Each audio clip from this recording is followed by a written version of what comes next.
Olá, alunos da segunda série do Colégio Força Máxima.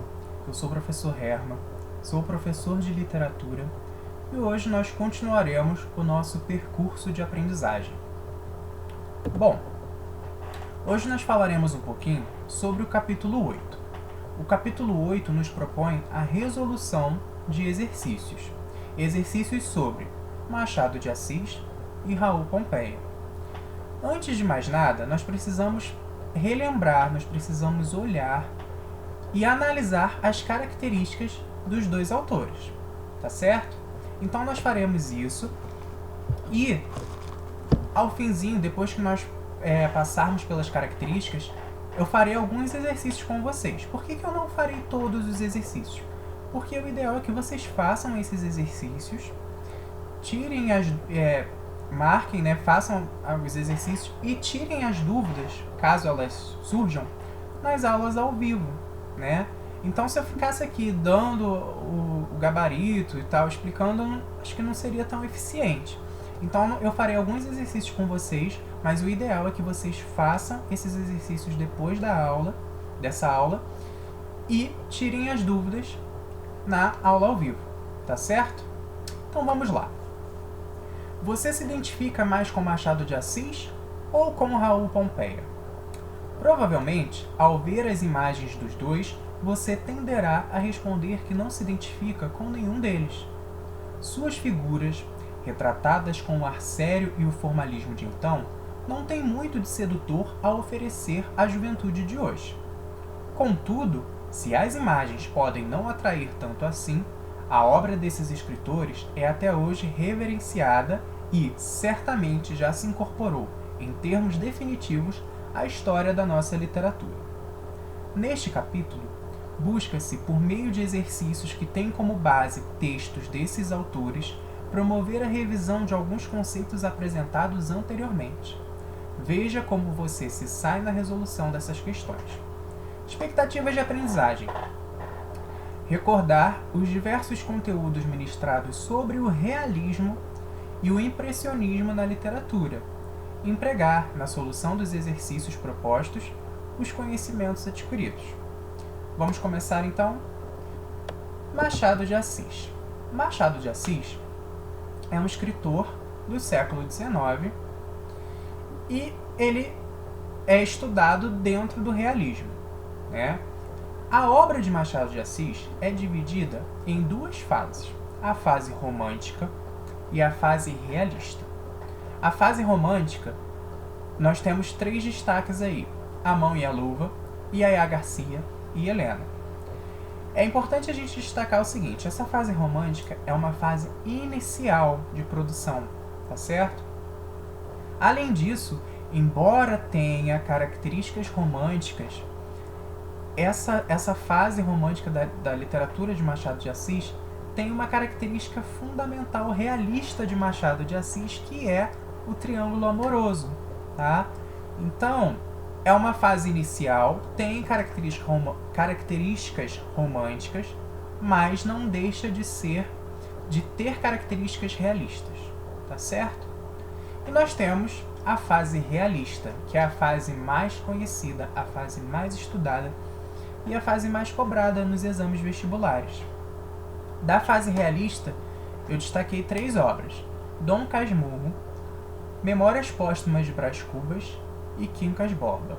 Essa fase realista é a fase de maior amadurecimento de Machado de Assis, tá certo? Bom, o que a gente precisa entender, o que eu costumo dizer é o seguinte: antes da gente estudar Machado de Assis no realismo, no naturalismo, no romantismo, a gente precisa entender o seguinte: Machado de Assis é Machado de Assis. Como assim? Ele tem características próprias. Ora ele vai seguir as tendências do realismo, ora ele vai ignorar todas essas tendências, tá certo? Ele é um autor único, ele é um autor peculiar. Por isso que ele é tão difícil de entender muitas vezes, tá bom? Então nós falaremos agora um pouquinho sobre essas características que se destacam na obra de Machado de Assis. Características do autor.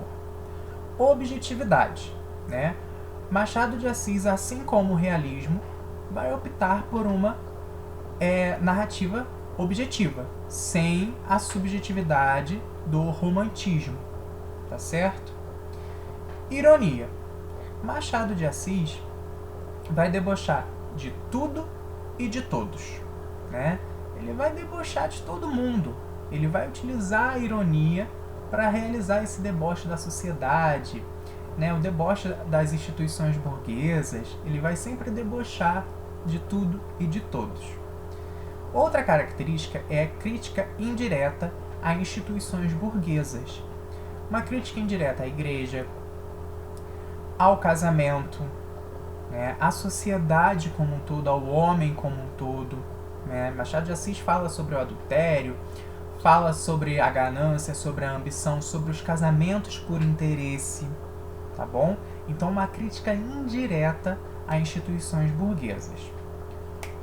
Outra característica, personagens metafísicos. Ué, peraí, o que seriam esses personagens metafísicos?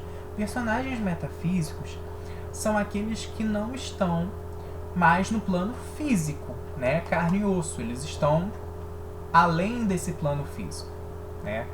E um exemplo é o próprio Brás Cubas. Por quê? Brás Cubas é um defunto autor. Olha que riqueza, ele é um defunto autor. Ele não é alguém que viveu, escreveu uma história e morreu. Não, ele viveu, morreu. Depois que ele morreu, ele contou as suas histórias, as suas memórias. Tá certo? Olha só que personagem metafísico. Ele já não está mais no plano físico, né? E ele contou as suas memórias póstumas pra gente. Tá certo? Isso também não deixa de ser uma ironia, né? Um sarcasmo, um certo humor, uma certa rebeldia de Machado de Assis. É uma inovação na literatura, tá bom? O tempo em Machado de Assis é um tempo psicológico. Por quê? Porque os personagens, eles vão narrar as suas histórias, eles vão nos contar as suas histórias por meio da memória. Então é um tempo psicológico, porque a memória, ela nunca é exata, tá certo? Então é o tempo psicológico, que também se contrapõe com a característica do tempo cronológico do realismo, né? O realismo quer retratar a sociedade, é um retrato da sociedade. Logo, o tempo é cronológico. Então, o Machado de Assis já fazendo uma oposição ali a outra característica do realismo. Ceticismo. Machado de Assis, ele olha com pessimismo para o homem, para a sociedade, né?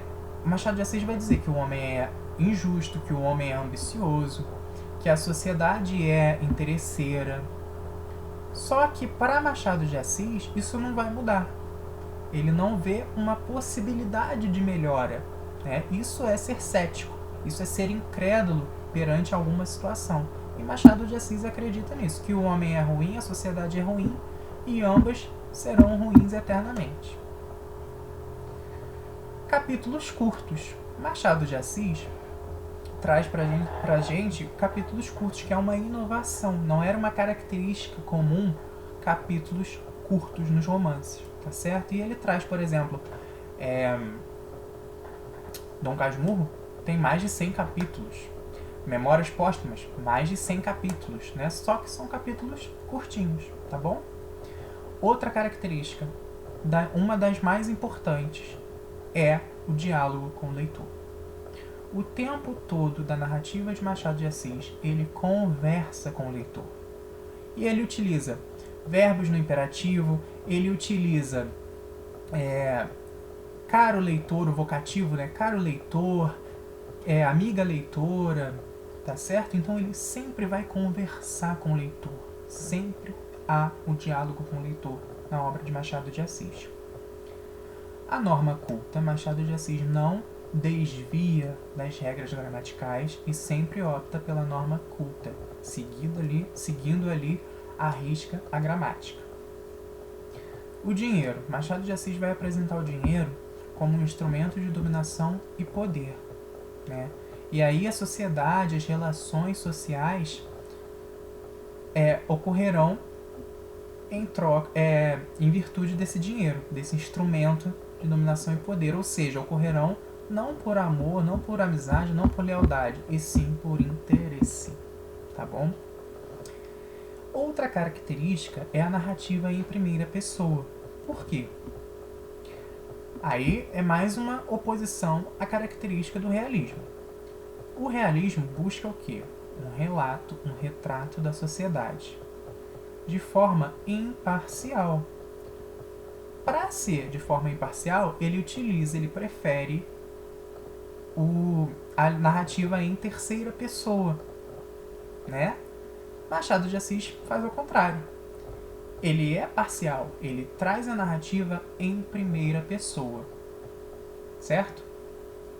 Percebam o seguinte: ora Machado de Assis comunga ali das características do realismo, ora ele ignora essas características, tá? Por isso que ele é um autor único, por isso que antes de mais nada, volto a frisar, ele é Machado de Assis.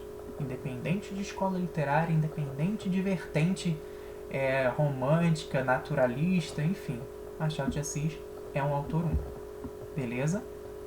O próximo autor, Raul Pompeia, ele vai se destacar apenas com uma obra, que é o Ateneu, que foi escrito em 1888, e o Ateneu não deixa de ser um relato da própria vida do Raul Pompeia, tá bom? Características: a narrativa em primeira pessoa, é muito pessoal essa narrativa, até porque é sobre a vida dele, né? Então é pessoal mesmo, é muita pessoalidade.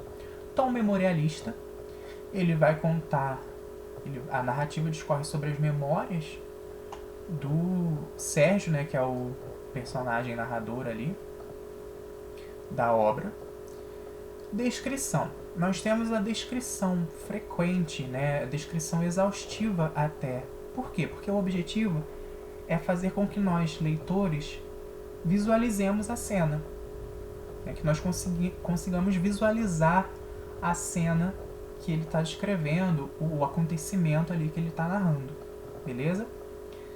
ênfase, a emoção e as sensações, né? Então é um caminho ali aberto para a subjetividade, né? Emoção, as sensações, os sentidos. Uso frequente de comparações. Comparação, né? A figura de linguagem, a palavrinha como, tal qual.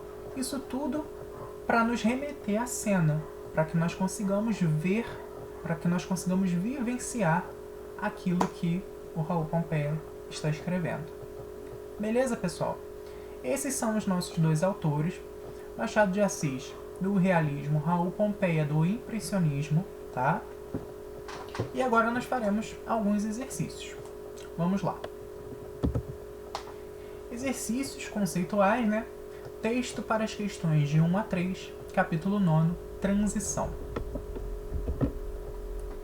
E vejam agora com que destreza, com que arte faço eu a maior transição deste livro.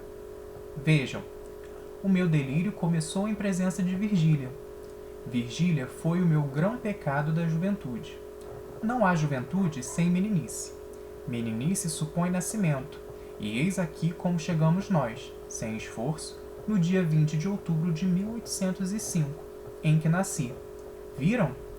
Nenhuma juntura aparente, nada que divirta a atenção pausada do leitor. Nada. De modo que o livro fica assim com todas as vantagens do método, sem a rigidez do método. Na verdade, era tempo. Que isto de método, sendo, como é, uma coisa indispensável, todavia é melhor tê-lo sem gravata nem suspensórios, mas um pouco à fresca e à solta, como quem não se lhe dá da vizinha fronteira, nem do inspetor do quarteirão. É como a eloquência, que há uma genuína e vibrante, de uma arte natural e feiticeira, e outra tesa, engomada e xoxa. Vamos ao dia 20 de outubro. Memórias Póstumas de Brás Cubas, Machado de Assis. Bom, agora nós temos um box explicativo, né, falando sobre Machado de Assis. Machado de Assis, autor do texto anterior, é considerado por muitos o maior escritor do realismo.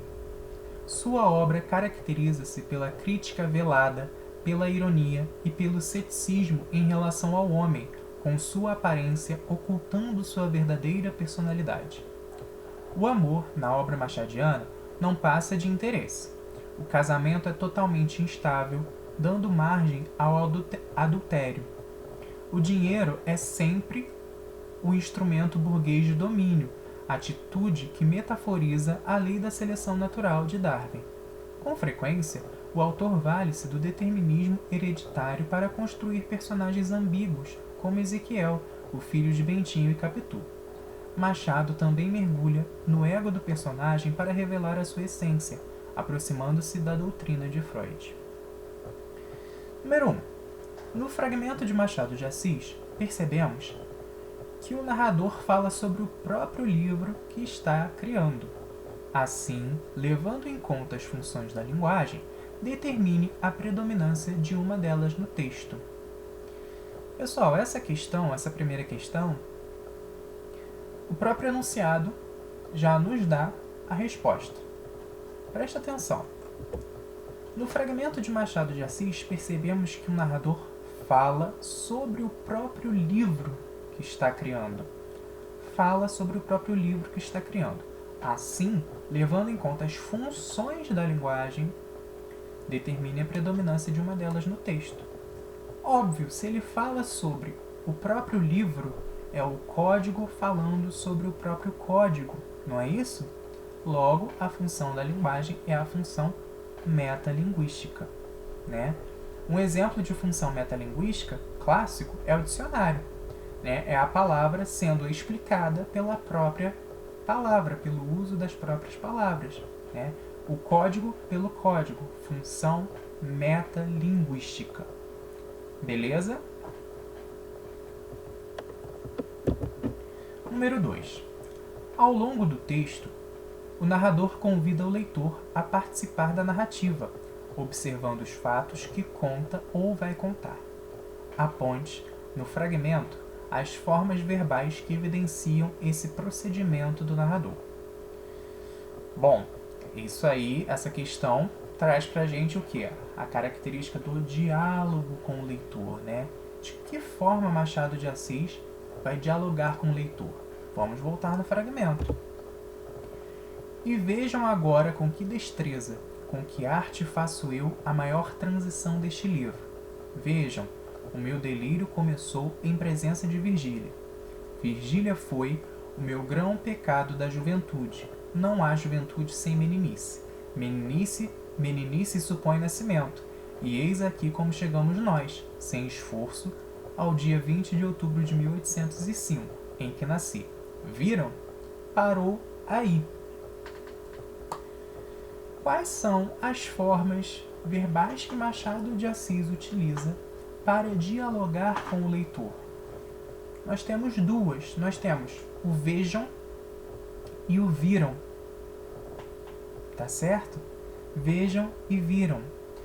Por quê? São formas verbais que estão no modo imperativo, né? Como se fosse um chamamento ali do leitor. Percebam? Perceberam? Vejam, viram. Então, aponte no fragmento as formas verbais do verbo ver, né? E o verbo ir. Né? Os verbos ver e ir estão no imperativo. Tá certo? Próxima questão. É comum encontrarmos nos romances de Machado de Assis digressões temporais, ou seja, regressões do tempo da narrativa. Localize no texto a passagem em que se identifica uma dessas digressões. E aí? Ele já dá também uma resposta pra gente, ó, digressões temporais. Ah, eu não sei o que é digressões, não sei o que são digressões. Ele já traz pra gente regressões no tempo da narrativa. Então vamos lá. E vejam agora com que destreza, com que arte faço eu a maior transição deste livro. Vejam, o meu delírio começou em presença de Virgília. Virgília foi o meu grão pecado da juventude. Está falando da juventude. Não há juventude sem meninice. Meninice supõe nascimento. E eis aqui como chegamos nós, sem esforço, ao dia 20 de outubro de 1805, em que nasci. Esse trecho ali, ó, Virgília foi o meu grão pecado da juventude. Não há juventude sem meninice. Meninice supõe nascimento. E eis aqui como chegamos nós, sem esforço, ao dia 20 de outubro de 1805, em que nasci. É um trecho que apresenta essa regressão, como o enunciado pede, ó, digressões temporais, ou seja, regressões do tempo da narrativa. Ele volta lá na juventude para falar exatamente do ponto que ele quer falar, que é qual? O dia em que ele nasceu. Tá certo? Então, esse trecho todinho ali, ó. Virgília foi o meu grão pecado da juventude. Aí vai até ao dia 20 de outubro de 1805, em que nasci. Todo esse trechinho ali é um trecho que apresenta uma digressão, uma regressão, para que ele possa falar, para que ele possa focar no dia em que ele nasceu. Beleza? Vamos a mais um exercício. Esse, se eu não me engano, já é o exercício contextualizado, tá? Número 8. Leia o excerto a seguir de O Ateneu, de Raul Pompeio. Era por um desses dias caprichosos, possíveis todo o ano, mas frequentes de verão, em que as bátegas de chuva fazem alternativa com as mais sadias expansões de sol, deliciosos e traidores, em que, parece a alma feminina, se faz clima com as incertezas de pranto e riso. Nesse período, o narrador se deixa levar pelo cenário, mostrando a impressão que o ambiente lhe causou. Isso se repete no seguinte trecho. Ele está descrevendo ali um dia de verão, né? E o que isso causa nele? Né? O que esse dia de verão traz ali para a personagem, né? Vamos ver se a gente consegue identificar. Letra A. Mas eram tão claros os trechos de bom tempo, no intervalo dos nimbos, que não podiam apreensões de aguaceiro entibiar a franqueza de alegria a que estávamos preparados. De quando em quando, um sinal de clarim. Tocava-se a reunir e fazia-se a distribuição das gulodices. Muitos não compareciam. Letra C. Chovera uma vez ao partirmos, outra vez em viagem. Havia no jardim muita umidade na relva e sob as folhas caídas. Letra D. Os menores corriam, armando animadíssimos brincos, atiravam-se as borboletas, iam pelos cursos d'água canalizada através do parque, perseguindo a fuga de um graveto, trépido e inalcançável na evasão rápida da linfa. Letra E. Atravessamos cantando um dos hinos do colégio, as arcarias elevadas de palmas. Junto ao lago da avenida, debandamos. Bom, nesse período o narrador se deixa levar pelo cenário, mostrando a impressão que o ambiente lhe causou. Isso se repete no seguinte trecho, né? Qual é a impressão que o ambiente causa para ele nesse trecho que nós lemos? Era por um desses dias caprichosos, possíveis todo ano, mas frequentes de verão, em que as bátegas de chuva fazem alternativa com as mais sadias expansões de sol, deliciosos e traidores, em que, parece, a alma feminina se faz clima com as incertezas de pranto e riso. Então ele vai falar da alma feminina, que ela faz incerteza de pranto e riso. Então, esse dia ali de verão, com chuva, né, que trouxe essa impressão para ele. E qual seria a outra alternativa que também vai trazer uma impressão para o autor, né? Letra A. Mas eram tão claros os trechos de bom tempo, no intervalo dos nimbos, que não podiam apreensões de aguaceiro entibiar a franqueza de alegria a que estávamos preparados. Na verdade, nós temos a letra A como alternativa correta. Por quê, pessoal? Olha só. Ele diz o seguinte: mas eram tão claros os trechos de bom tempo. Claro, falando do tempo, no intervalo dos nimbos, que não podiam apreensões de aguaceiro, ou seja, possibilidades de chuva, entibiar. Entibiar é amornar, é afrouxar a franqueza de alegria a que estávamos preparados. Ou seja, embora houvesse a possibilidade de chuva, isso não podia tirar a alegria que eles estavam esperando, que eles estavam preparados. Então é a impressão que isso causa, que o ambiente causa para ele, tá certo? Então a resposta é a letra A. Bom, pessoal, por hoje é só. Espero que vocês tenham gostado, que tenham aprendido sobre os dois autores. Continuem estudando, façam os exercícios, tirem as dúvidas nas aulas ao vivo, né? E em breve isso tudo passará, estaremos juntos fisicamente, tá bom? Mas não deixem de estudar, né? A gente tem que seguir com a nossa formação, com a nossa educação. Espero que em breve possamos estar juntos novamente.